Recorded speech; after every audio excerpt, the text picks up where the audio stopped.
Today, boys and girls, we're going to start our next read aloud, which is Because of Winn, Dixie. And this is from the New York Times bestselling author Kate DiCamillo. She wrote the story, The Tale of Despereaux, if you guys would remember. So we enjoyed that one, so I hope you guys will enjoy this one as well. Also, if you take a look at our front cover, you're going to notice that this is a Newbery Honor book. So, remember, when we talk about books, we know that these have received special honors for its content. So I hope you guys enjoy our story, Because of Winn, Dixie. Chapter 1. My name is India Opal Bellini, and last summer, my daddy, the preacher, sent me to the store for a box of macaroni and cheese, some white rice, and 2 tomatoes. And I came back with a dog. This is what happened. I walked into the produce section of the Winn-Dixie grocery store to pick out my 2 tomatoes, and I almost bumped right into the store manager. He was standing there, all red-faced, screaming and waving his arms around. "Who let a dog in here?" he kept on shouting. "Who let a dirty dog in here?" At first, I didn't see a dog. There was just a lot of vegetables rolling around on the floor, tomatoes and onions and green peppers. And there was what seemed like a whole army of Winn-Dixie employees running around waving their arms just the same way the store manager was waving his. And then the dog came running around the corner. He was a big dog and ugly, and he looked like he was having a real good time with his tongue hanging out like he was wagging his tail. He skidded to a stop and smiled right at me. I had never before in my life seen a dog smile, but that is what he did. He pulled back his lips and showed me all of his teeth. Then he wagged his tail so hard that he knocked some oranges off a display, and they went rolling everywhere, mixing in with tomatoes and onions and green peppers. The manager screamed, "Somebody grab that dog!" The dog went running over to the manager, wagging his tail and smiling. He stood up on his hind legs. You can tell that he wanted to get face to face with the manager and thank him for a good time he was having in the produce department. But somehow he ended up knocking the manager over, and the manager must have been having a bad day, because lying there on the floor right in front of everybody, he started to cry. The dog leaned over him real concerned and licked his face. "Please," said the manager, "somebody call the pound." "Wait a minute," I hollered. "That's my dog. Don't call the pound."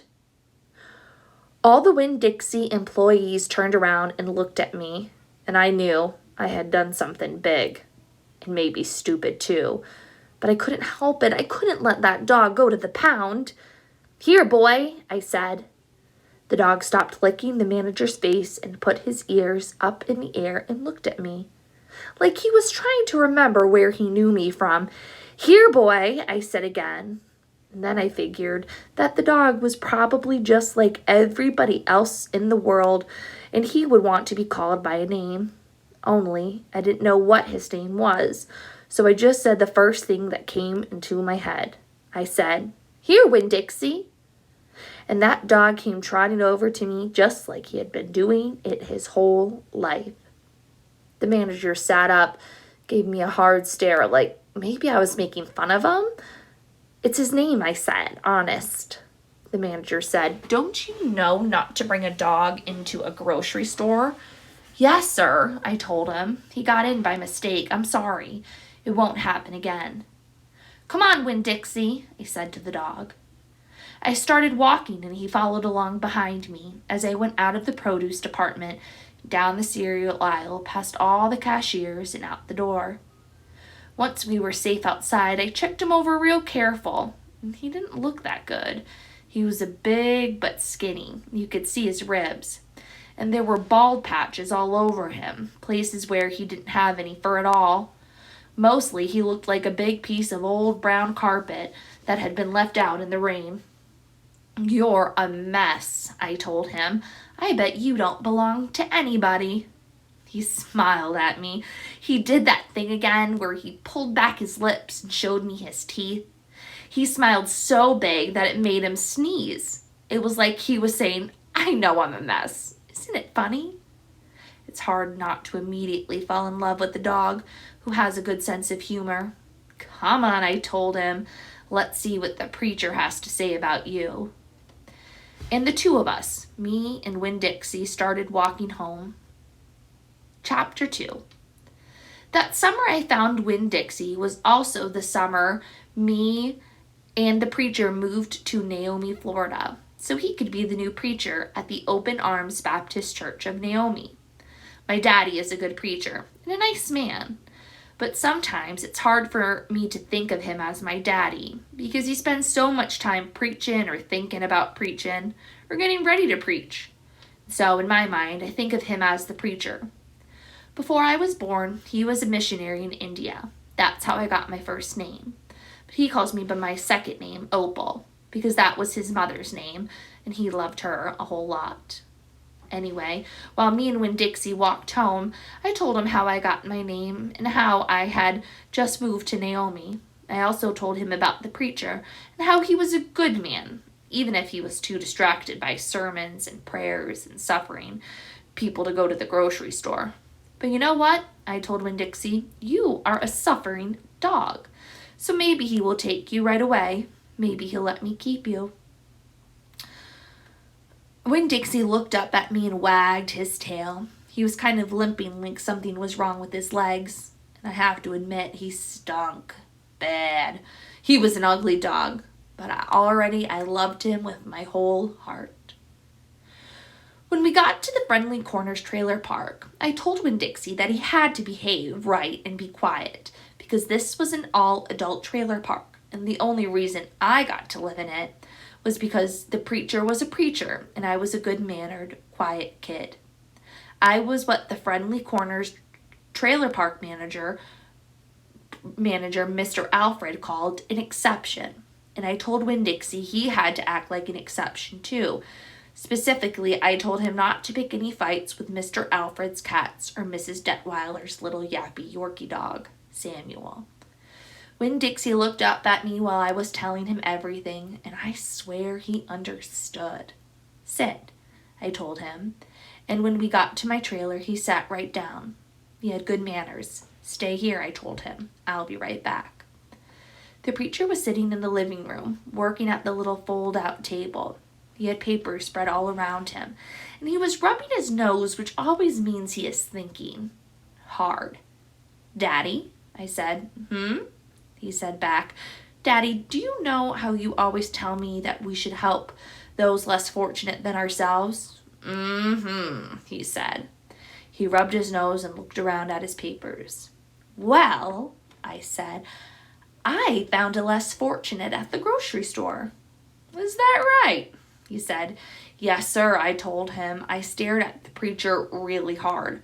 Sometimes he reminded me of a turtle hiding inside its shell, in there thinking about things, not ever sticking his head out into the world. Daddy, I was wondering, could this less fortunate, could he stay with us for a while? Finally, the preacher looked up at me. Opal, he said, what are you talking about? I found a dog, I told him, and I want to keep him. No dogs, the preacher said. We've talked about this before. You don't need a dog. I know it, I said. I know I don't need a dog, but this dog needs me, I said. I went to the trailer door and hollered, Winn Dixie! Winn Dixie's ears shot up in the air, and he grinned and sneezed, and then he came limping up the steps right into the trailer and put his head on the preacher's lap, right on top of a pile of papers. The preacher looked at Winn Dixie. He looked at his ribs, his batted up fur, and the places where he was bald. The preacher's nose wrinkled up. Like I said, the dog smelled pretty bad. When Dixie looked up at the preacher, he pulled back his lips and showed the preacher all of his crooked yellow teeth and wagged his tail and knocked some of the preacher's papers off the table. Then he sneezed and some more papers fluttered to the floor. What did you call this dog?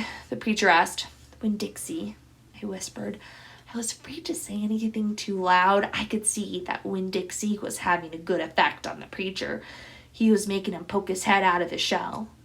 Well, said the preacher, he's a stray if I'd ever seen one. He put down the pencil and scratched Winn-Dixie behind the ears. And a less fortunate, too. That's for sure. Are you looking for a home? The preacher asked real soft to Winn-Dixie.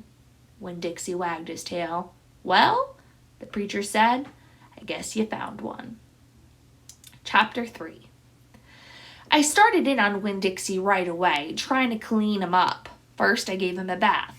I used the garden hose and some baby shampoo. He stood still for it, but I could tell he didn't like it. He looked insulted, and the whole time he didn't show me his teeth or wag his tail once. After he was all washed and dried, I brushed him good. I used my own hairbrush, and I worked real hard at the knots and the patches of fur stuck together. He didn't mind being brushed. He wiggled his back, like it felt pretty good. The whole time I was working on him, I was talking to him, and he listened. I told him how we were alike. See? I said, you don't have a family, and neither do I. I've got the preacher, of course, but I don't have a mama. I mean, I have one, but I don't know where she is. She left when I was 3 years old. I can't hardly remember her, and I bet you don't remember your mama either. So we're almost like orphans. Winn-Dixie looked straight at me when I said that to him, like he was feeling relieved to finally have somebody understand his situation. I nodded my head at him and went on talking. I don't even have any friends, because I had to leave them all behind when we moved here from Whately. Whately's up North Florida. Have you ever been to North Florida? Winn-Dixie looked down at the ground, like he was trying to remember if he had. You know what I said? Ever since we moved here, I've been thinking about my mama extra hard, more than I ever did when I was in Whately. Winn-Dixie twitched his ears and raised his eyebrows. I think the preacher thinks about my mama all the time, too. He's still in love with her. I know that because I heard the ladies at the church in Whately talking about him. They said he's still hoping she'll come back. But he doesn't tell me that. He won't talk to me about her at all. I want to know more about her, but I'm afraid to ask the preacher. I'm afraid he'll get mad at me. Winn-Dixie looked at me hard, like he was trying to say something. What? I said. He stared at me. You think I should make the preacher tell me about her? Winn-Dixie looked at me so hard that he sneezed. I'll think about it, I said. When I was done working on him, Winn-Dixie looked a whole lot better. He still had his bald spots, but the fur that he did have cleaned up nice. It was all shiny and soft. You could still see his ribs, but I intended to feed him good, and that would take care of that. I couldn't do anything about his crooked yellow teeth, because he got into a sneezing fit every time I started brushing them with my toothbrush, and I finally had to give up. But for the most part, he looked a whole lot better, and so I took him into the trailer and showed him to the preacher. Daddy, I said. He said. He was working on a sermon and kind of muttering him to himself. Daddy, I want to show you the new Winn-Dixie. The preacher put down his pencil, rubbed his nose. Finally, he looked up. Well, he said, smiling real big at Winn-Dixie. Well, now don't you look handsome? Winn-Dixie smiled back at the preacher. He went over and put his head on the preacher's lap. He smells nice, too, said the preacher. He rubbed Winn-Dixie's head and looked into his eyes. Daddy, I said real quick before I lost all my nerve, I've been talking to Winn-Dixie. Is that right? The preacher said. He scratched Winn-Dixie's head. I've been talking to him, and he agreed with me that since I'm 10 years old, you should tell me 10 things about my mama. Just 10 things, that's all. The preacher stopped rubbing Winn-Dixie's head and held it real still. I could see him thinking, pulling his head back into his shell. 1 thing for each year I've been alive, I told him, please. Winn-Dixie looked up at the preacher and gave him kind of a nudge with his nose. The preacher sighed. He said to Winn-Dixie, I should have guessed you were going to be trouble. Then he looked at me. Come on, Opal, he said. Sit down and I will tell you 10 things about your mama. And that, boys and girls, is where we will stop today. So, I want you to think about predictions after we read the first 3 chapters. What do you think Winn-Dixie's background is? So where do you think the dog came from? How do you think he got to the Winn-Dixie that afternoon in the first place? I also want you to think about Opal's mom. So Opal's mom left her when she was 3, and she's with her dad, who's also known as the preacher. So I want you boys and girls to think about what the preacher might tell her. All right, guys, I will talk to you all real soon.